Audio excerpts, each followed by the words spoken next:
제가 이 방송을 킨 이유는 대통령실이 윤과 이 회담에 비공식 특사 없었다라고 부정하고 나왔습니다. 5시 15분이에요. 17시 15분. 제가 아까 라이브를 끝내고 난 다음에 조금 있다가 이제 보도가 나온 건데, 함성득 교수가 논란이 된 게 처음이 아닙니다. 일단 2014년부터 시작해야 됩니다. 알선 수재 고대 함성득 교수 대법원 징역 10월 확정 판결. 요게 중요해요. 이 2014년 사건이. 대법원 1부입니다. 고위 관료와의 친분 관계를 이용해 업체로부터 수천만 원을 수수한 혐의로 기소된 함성득 고려대 행정학과 교수에게 징역 10월과 추징금 7,850만 원을 선고한 원심을 확정했다고 1일 밝혔다. 재판부는 피고인이 받은 금품에 알선 행위 외에 다른 행위에 대한 대가로서의 형질이 일부 포함돼 있어도 알선 수재죄가 된다. 이렇게 유죄 판결을 내린 바가 있습니다. 2014년이에요. 이게 윤석열 정부 들어서 문제가 됩니다. 왜? 인수위, 국민통합위, 함성득 교수가 합류했다. 이렇게 보도가 나오거든요. 한겨레에서 깠습니다. 인수위 국민통합위에 알선 수재 함성득 교수 합류, 고대 교수 시절 공정위에 업체 부정청탁 유죄로 징역형. 그 다음에 어떤 문제가 생기느냐.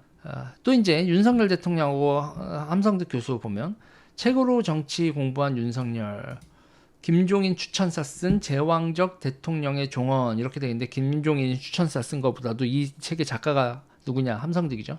윤석열의 페북 시작기 이렇게 해서 지도 살 수 있는 만큼 이렇게 하면서 뒤에 있는 책이 이제 얘기가 나오다가 제왕적 대통령의 조언 그리고 이런 얘기가 쭉 나와요. 그러면서 이제 이 책에 대해서 이제 함성득 교수 뭐 이렇게 얘기가 나오는데, 함성득 지음이라고 여기 나오죠. 이렇게 나옵니다. 그러니까 윤석열 대통령의 정치 스승, 대통령 리더십에 대한 스승이 대통령학 권위자 함성득 교수의 그거다, 이런 얘기가 나왔었는데, 근데 인수위의 국민통합이면 누구예요, 여러분? 국민통합이면 또 김한길 국민통합위원장이 그 국민통합입니다. 그쪽에 합류했는데 과거다 이런 문제가 있었다. 그러고 결국 어떻게 됐냐? 합류가 불발됐습니다. 윤석열 인수위 또 인사잡음, 함성득 합류 불발. 이틀 전 국민통합이 정치분과위원 내정, 윤 임명장 수여 명단에서 빠져.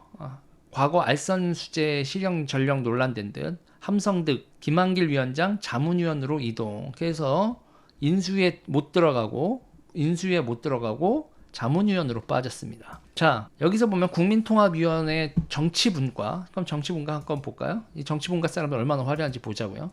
자, 최재천 위원장. 아이고 죄송합니다. 제가 출세길 막아서. 이분이 출세를 못하게 된 결정적인 이유는 뭐겠어요? 최재천이 출세를 못한 이유는 뭐겠습니까, 여러분? 이거죠. 에포크타임즈 지적을 했습니다. 신시대 중국 특색 대국 외교 1대1로 연구원이 주한 중국 대사관, 국회의원 연구단체 등과 주최한 신시대 중국 특색 대국 외교 2018년에 이런 강연을 했어요. 1대1로 연구원, 주중 한국 대사관 이런 역할을 했었던 최재천입니다. 이 정권에서 공식적인 자리는 못 들어오고 있죠. 국민통합위원회 이 정치분과가 얼마나 대단한지 보라고요. 한지아, 어머나 아시겠죠, 여러분? 김민정 교수 이번에 국회의원 됐죠. 그리고 여기서 쭉 내리다 보면은 여기 최원식 의원 있죠. 최원식 볼까요? 오늘의 중국 한중 최고위 과정 수료식이 개최됐다. 싱하이밍 대사는 수료식에 참석해 국민통합위원회 기획분과위원장 최원식 전 원내대표, 여기서 최원식 전 국회의원, 여기 보시면 최재천 있죠. 최재천, 최원식 같이 이렇게 친중으로 같이 움직이는 사람들입니다. 그게 국민통합위원회 정치분과에 들어가 있어요. 자, 여기에 들어가려고 했었던 함성득인데, 다시 말씀드리지만 대법원 확정 판결 후에 요게 문제가 돼서 들어가지 못했습니다. 자, 그러면 이렇게 되면 함성득이 이 정권 내 김한길, 윤석열, 그리고 윤석열이 다이렉트로 이렇게 정치의 대통령 리더십, 윤석열 대통령이 대통령 리더십에서 책으로 배운 게 함성득 이렇게 돼 있고, 김한길의 정치분과위원 못 들어가서 자문위원, 김한길 자문위원을 했다는 거예요, 여러분. 스펙타클하죠? 자, 이렇게 된 겁니다. 그런데 말이에요. 그리고 여기서 이제 그 범죄 사실에 대한 얘기들이 요 한겨레 기사에서 잘 나와요. 아무튼 함성득 교수는 국민통합위원회 정치분과위원으로 공식 라인으로 합류하려다가 합류를 못하고 김한길 통합위원장의 자문위원으로 자리를 이동했다. 그러고 나서도 함성득 교수가 실세라는 걸, 그걸 모르면, 이 정부에서 어느 정도로 실세라는 거를 진짜 내 입으로 구체적으로 말하고 싶은 건수도 많으나 일단 참겠습니다. 근데 그거를 부정하는 건 되게 웃긴 거죠. 그래서 제가 얘기하는 거예요. 실세 같은 거 없었다. 비선 같은 거 없었고 다 공식 라인으로 했었다. 오케이. 그러면 함성득이 거짓말쟁이라고 용산 빨리. 함성득이 한국일보랑 인터뷰한 거 전부 다 거짓 구라고. 그리고 우리는 그런 비선을 통해서 이재명하고 협상한 적 없다라고 분명히 하라고. 함성득을 딱 해서 함성득을 지목해. 아니라고. 이 정부랑 상관없는 사람이라고 해보라고. 못하잖아. 그리고 또 어디서 무슨 방송을 보고 왔는지. 그리고 우파 유튜버들 나팔수 고만 좀 해라.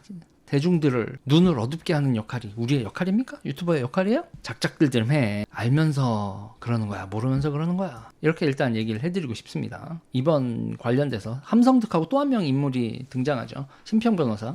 심평 변호사 이재명 쪽에서 윤석열 대통령하고 영수회담에 다리를 놔달라 뭐 이런 얘기를 했다 그러는데 좀 작작 좀 하시기 바랍니다. 탄핵 정국에서 법원을 박살냈을 때 왼쪽에 이데올로 그로 활동하셨던 분이 심평입니다. 판사 출신이죠.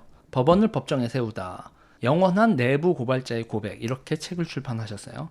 양승태 법원을 작사를 내는데 좌파의 이데올로로서 아주 충실히 활동했었던 분이 심평 변호사입니다. 제가 이거는 뭐 그럴 수 있죠. 저도 그랬습니다. 저도 왼쪽에서 박사를 냈는데 일조를 했죠. 그러고 나서 뭐 지금 이렇게 활동을 하고 있고 제가 여러 가지 그거에 대한 성명은 여러 개 냈습니다. 근데 제가 왜 그러냐 이 얘기를 끝을 내려고 한 게 아니라 보세요. 그 다음에 심평 변호사의 책은 연극으로 제작됩니다. 법원을 법정에 세우다. 19일 마골라 법보다 사람이 우선이다. 이렇게 연극으로까지 제작이 돼요. 연극으로 제작되려면 돈도 많이 들었을 텐데 자 여기 볼게요. 법원을 법정에 세운 심평 양승태는 억울할 것이다. 그리고 나는 연극 올리는 것에 구체적으로 관여하지 않았다. 극단에서 연극으로 만들겠다고 해서 좋다고 했을 뿐이다. 연극을 만든 극단과 저널인 미디어는 지난 촛불혁명 정신을 이어받기 위해 창립했다고 한다. 이들은 적폐 가운데 가장 극명한 적폐가 바로 사법적폐라고 봤다. 그들은 사법적폐 청산에 초점을 둔 내 책을 보고 연극을 기획했다고 한다. 심평 변호사님의 책은 이렇게 연극으로 만들어졌어요. 저널인 미디어 이렇게 나왔죠. 자, 저널인 미디어는 어디서 찾아볼 수 있냐? 짜잔. 2019년 기해년 서울의 소리 신년사 서울의 소리 저널인 미디어 2019년 새해 서울의 소리 저널인 미디어가 다짐 인사를 올립니다. 저널인 미디어 제작 지원 아시겠어요? 심평 이가 먼저 영수회담 제안 내게 메신저 역할 부탁했다. 저는 그렇습니다. 대통령실 윤이 횡담 비공식 특사 없었다 이러잖아요. 대통령실이 비공식 특사 없었다. 오케이 알겠습니다. 대통령이 비공식 특사를 지명하지 않았나 보죠. 그런데 함성득 심평은 이렇게 중간에서 무슨 역할을 하셨다고 뭐 이렇게들 얘기를 하는데 심평 변호사는 이재명 쪽이라니까 그렇다고 치고 함성득 교수에 대해서 용사는 인터뷰까지 했는데 한국일보 사옥에서 인터뷰까지 했는데 그냥 없었다 다 공식 라인으로 했었다 이 얘기를 할 게 아니라 함성득이 말한 건 다 거짓말이다 라고 얘기를 하라고. 못할걸? 에휴 한심한 사람들 저런 걸 변명이라고 내놓고 저걸 또 근거로 해서 오늘 한국일보 기사가 완전히 거짓부렁이다 이렇게 방송들을 어디서 했는지 그걸 보고 와서 댓글을 와장창 달면서 야이 어쩌고 저쩌고 해대는 분들 정신들 차리기 바랍니다. 우파 시민들이 이렇게 계속 우매하게 그냥 절레절레로 끝내겠습니다. 더 말을 하고 싶은 게 있지만 저도 또 갈등을 더 크게 할 이유는 없으니까 여기까지는 하고 정신들 좀 차리고 정실해라 이런 말을 하고 싶습니다. 저는요 제가 왼쪽에서 왔다라는 건 여러분들한테는 축복입니다. 왜냐 왼쪽에서 내가 보고 듣고 한 거를 저는 제가 잘못했어요. 그렇잖아요. 저는 왼쪽에서 진짜 보수했다 비수를 꼽았던 인간이다 이런 얘기를 하잖아요. 제발 여기서 좀 다들 우리 왼쪽에서 넘어온 사람들 저 포함해서 왼쪽에서 온 사람들 문재인 정부에서 역할을 하다가 여기 온 사람들 보수를 호구로 보지 말자.